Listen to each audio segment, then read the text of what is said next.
10. On first down, here's Breida.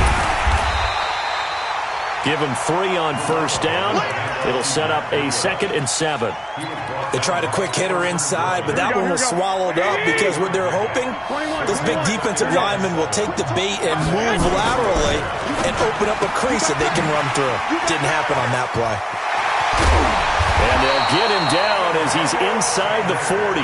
And this is going to turn into another first down as the tackle is made at the Vikings 39. Garoppolo gives to Breida. He'll be hit down at the 33, 5 yards on the play. They don't need to run another play here before the 2-minute warning. Let's see if they do it anyway. 2nd and 5 now. Garoppolo. And that'll be incomplete.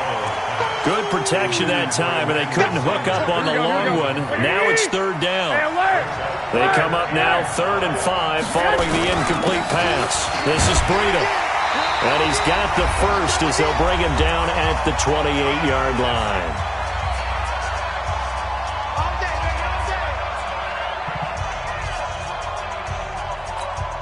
Here we go. We remind you that coming up in 2 minutes' time, we'll hand you off to Orlando, where Jonathan Coachman will have highlights and analysis of this first half of action. Once again, they run with Breida on first down. And he'll get this one down to about the 27. Tackle made by Eric Hendrxx.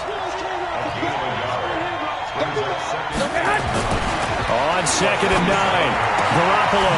And that's complete to Sanders. And this is going to turn into another first down as the tackle is made at the Vikings 16.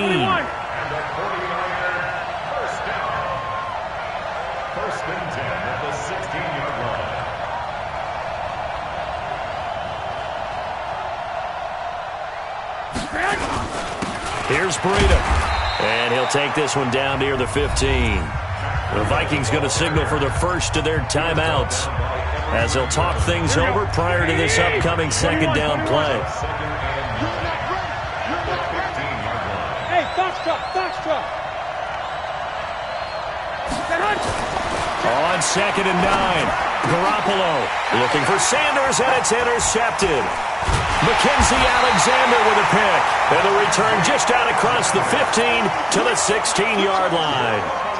CD, while we have a quick second here, I want to give a shout-out to 3 teams who have struggled mightily this year, who all got wins in Week 12. The Dolphins, the Redskins, and for their first win of the season, the Bengals. How about you? I love your empathy, right? You hate to see teams struggle like this. Hate to see teams that are down.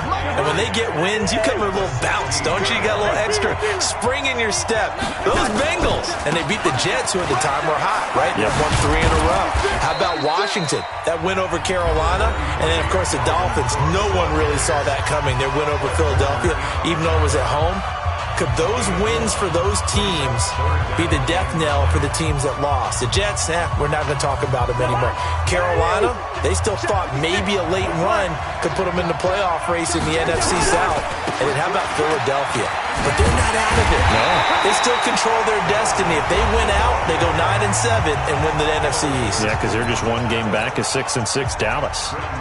The run on 3rd and long, so I guess waving the white flag a little bit. Yeah, and I think sometimes teams are so committed to running the football that they'll take a chance, even in a long yardage situation, to let them know on the other side, this is what we're going to be about today. In this case, they didn't get a first down, but if you're thinking along with them, hey, they might be committed to running it all game long.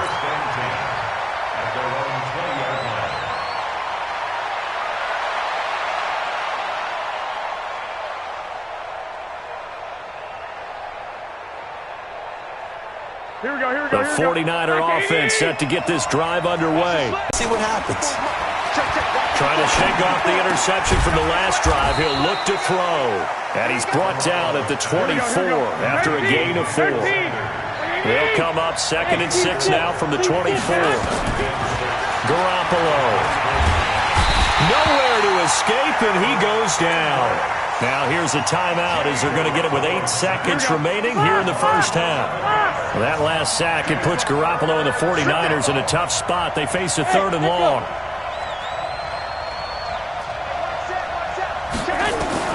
On 3rd and long, It's Garoppolo. And he hits his running back, Tevin Coleman. And they'll get it all the way up about 5 yards shy of midfield.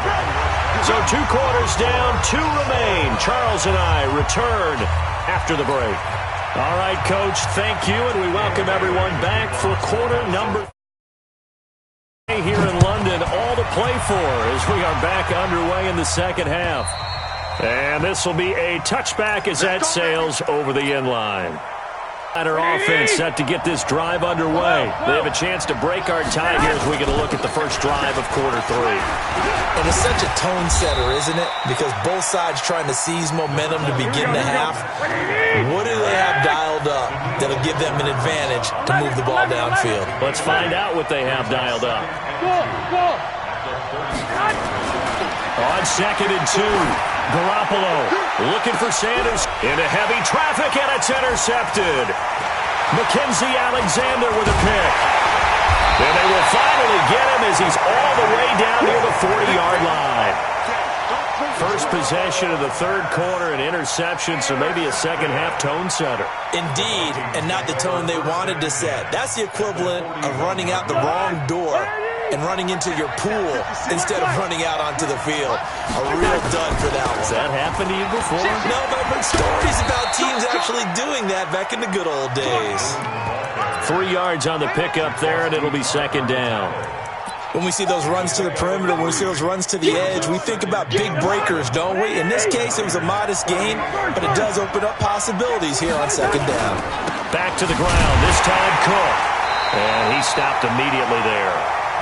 No gain on the play, and it's going to bring up a third down.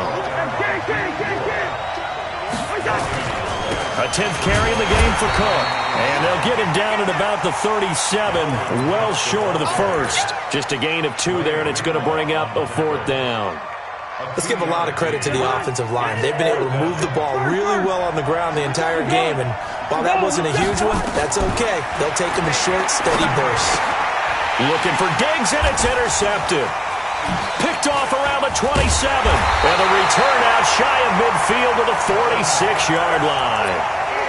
CD, with that incompletion, let's look at some of the big games week 13. So these are ones that our crew probably think of the biggest 4. Let's rank them 1 to 4 as far as how big they are and what they mean. Baltimore at Buffalo, San Fran at New Orleans, KC at New England, Seattle at the Rams. How would you rank those? What do you think? Well, this is going to sound self-serving since I'm working San Francisco and New Orleans, but to me that's the number 1 game because the number 1 seed in the NFC will be determined that week for that moment. Okay, the winner of that becomes the number 1 seed. I think the number 2 game, Seattle at the Rams, because Seattle's trying to maintain pace with San Francisco or become the number 1 team in the NFC West, and the Rams have to have it if they have any designs on making the playoffs. The number 3 game, Baltimore at Buffalo. Buffalo's announced its presence, that big win on Thanksgiving Day over Dallas, but Baltimore's the hottest team, the best team in the league over the last 8 weeks, and then you finish up Kansas City, New England. How is that the number 4 game? I know. Hard to believe, but it is in this instance. Looking to throw, Garoppolo. Oh, a battle for it here, and this will be caught. Another nice gain, 16 yards there, and a first down again. 2 big plays in succession. Not sure this D knows what hit him, but now they got to get ready. It's first and goal. They run with Breida, and this is going to result in losing yardage. They're driven back to the 8-yard line. That's going to go as a loss of 1 on first down.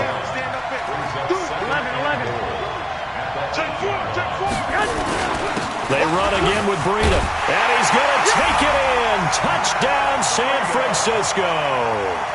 An 8-yard touchdown run. And the 49ers have now taken the lead. And they're able to run it in. It started with a battle in the trenches. They won there, and they got in for 6 points. And that's going to be a tough one for the defense to deal with. They've got to go to the bench now and figure out how we're going to slow down this running game, because on that particular play, they had no answer. This will be fielded at the 8. And nice work on the return as they'll start their drive just past the 30-yard line.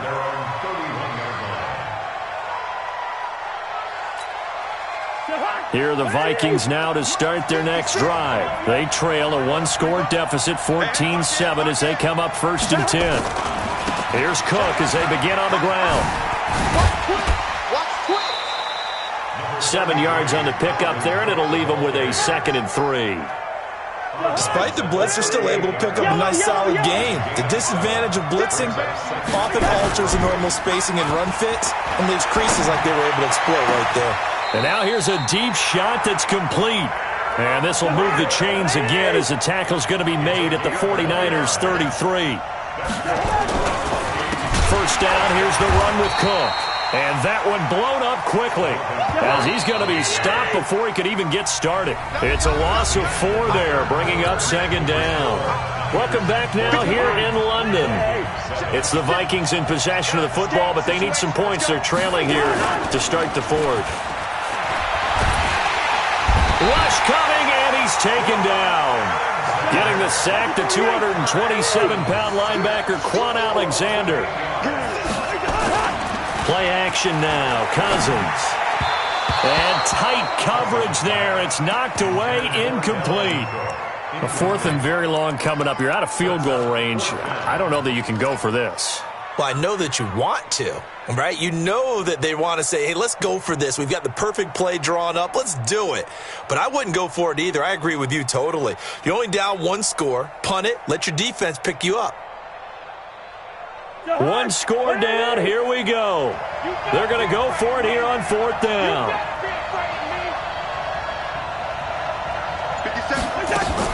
Now Cousins on 4th down. And he's going to be intercepted a 3rd time. Picked off by Akello Witherspoon. And to the 40-yard line, that's where the return stops. Brandon, offensively, this has been a tough day for him. Trying to find a place to throw the football. It's been extremely difficult. I've got to give a lot of credit to the secondary, especially the corners who've had the receivers on lockdown. They'll start on the ground with Breida. Room here to run. That's good for 21 yards and a 1st down. So here's a 1st and 10 at the 38. 11. Check 13. Check 13. 6. Check 6 guard. Check. Hey, exit. Check. Cross. Garoppolo looks to throw. Nowhere to escape, and he goes down. Emerson Griffin on the sack, taken to the 4th round back in 2010. What a steal. On the handoff, this is Breida. Give him 9 there. They still need 6 more now on 3rd down. And there we saw one of the downsides of blitzing during a rundown, because sometimes you get out of your gaps. You don't fit the run quite as well because you're headed towards the ball carrier with abandon. The Vikings going to signal for the first of their timeouts. That'll leave them with 2 remaining. We'll be back after this.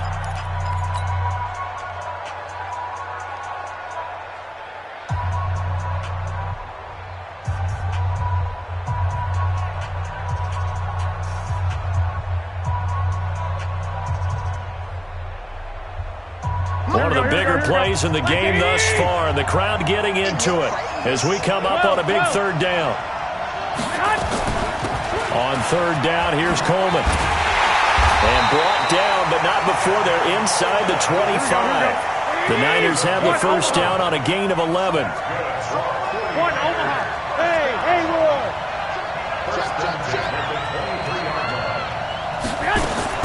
Garoppolo on 1st down. This one complete to Coleman. And they'll bring him down at the 13-yard line. 10 yards on the pickup there, and it'll be 2nd down. Clock continuing to run. They'll probably wind this all the way before snapping it on 2nd down. Looking for a seam, but finding none. He'll get back to the line of scrimmage, and that's it. And this defense here going to burn their 2nd timeout. But you can also factor in another timeout that they'll get when the clock stops at the 2-minute warning. The battle in the trenches never more important than right now. This is 3rd and inches. Hey, gun. They're not ready for this, man. They're not ready for this. They still playing leg. Y'all playing the wrong football. From the gun, it's Garoppolo. And look at this. They get the turnover they needed. It's intercepted. Picked off by the linebacker, Eric Hendrxx. The 40, 20, 10. And he will take this one home. It's a touchdown. Short throw pick six right there. Those linebackers, they love when those short throws come and those eyes get real wide, don't they? How about the anticipation on the play? Reading, reacting, and then the ability to catch the football and take it in the opposite direction.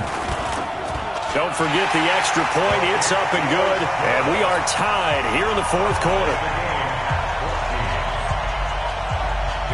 This one tied at 14 now as he sends this one away.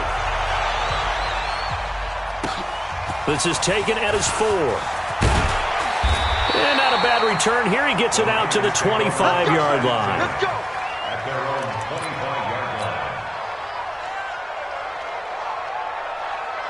Here we go, here we go. The 49er offense set to get this drive underway. And last time, decent field position through the pick six. Obviously costly.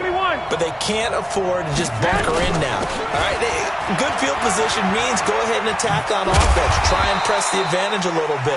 They just have to be better with the football on this possession. So that didn't bother you too much last time. No, because it's exactly what you're supposed to do. You can't have good field position and not try to take advantage of it. Sometimes the defense makes a good play, too. White.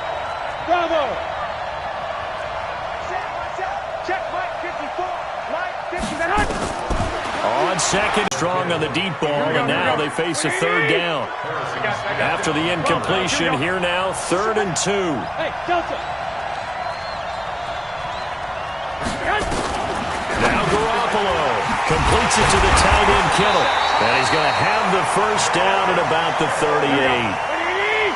Garoppolo, 12 of 17 through the air as he leads his guys up on first down.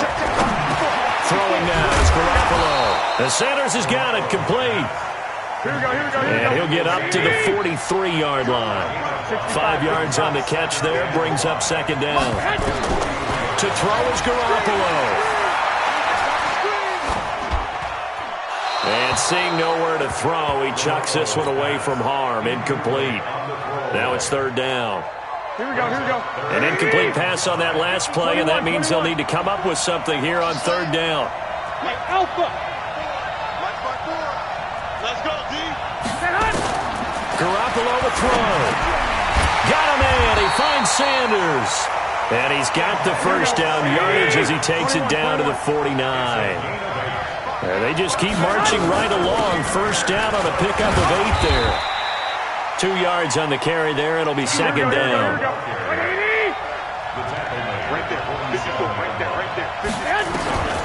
Back to throw. Garoppolo. And that's going to be incomplete. Good effort there trying to take a shot, but it's third down. So he's unable to complete it there, and just not the game that you would expect from him. He's been off the mark really start to finish. Yeah, it makes you wonder what exactly is going on. Is he a little bit dinged up here, or is he just off just by a bit? Maybe he can get it back in this situation. He'll need to. Now Garoppolo.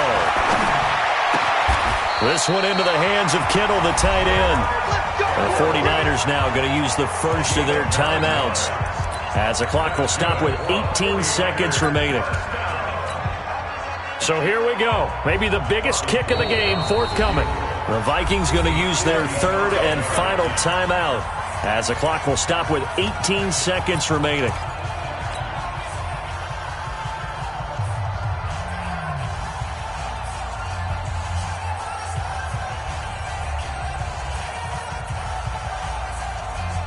So here's a 1st and 10 at the 38.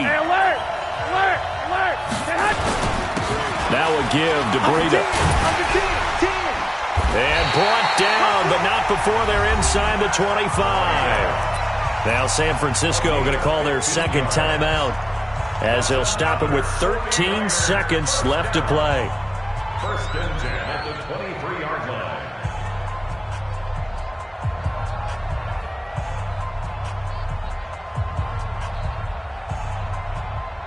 So now one of the biggest kicks of the night is forthcoming. This to almost certainly win the football game. And the 14-year trusty veteran able to knock it through. And it's celebration time on that sideline as they have taken the lead in the final seconds. So in a driving rain, he steps up, puts it through just like he's practicing in a gym somewhere. How about that? Any little slip in this weather is going to throw him off. He stepped up there like it was perfect conditions, took dead aim, and knocked it through. Here are the Vikings now to start their next drive. So you're right there, but obviously the clock is not your friend. How do you handle this situation? You're thinking 2 plays. One to get yourself... And the pressure too much that time as Cousins goes down. DeForest Buckner gets him for a loss of 8. What great push up front. Well, we saw a close game that kept us on the edge of our seats down to that final whistle. And right before that final whistle, defense with one last exclamation mark there, getting the sack to end it. I love how you phrased it because we were waiting to see what would happen. Obviously, we thought something would happen downfield. Instead, it happens in the offensive backfield, and that's your ball game.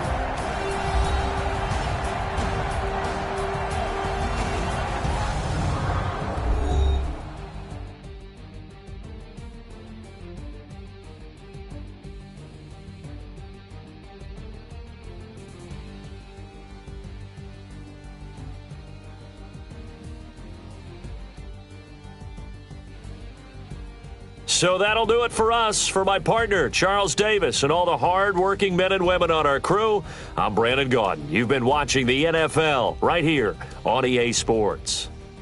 With that, we say cheerio from...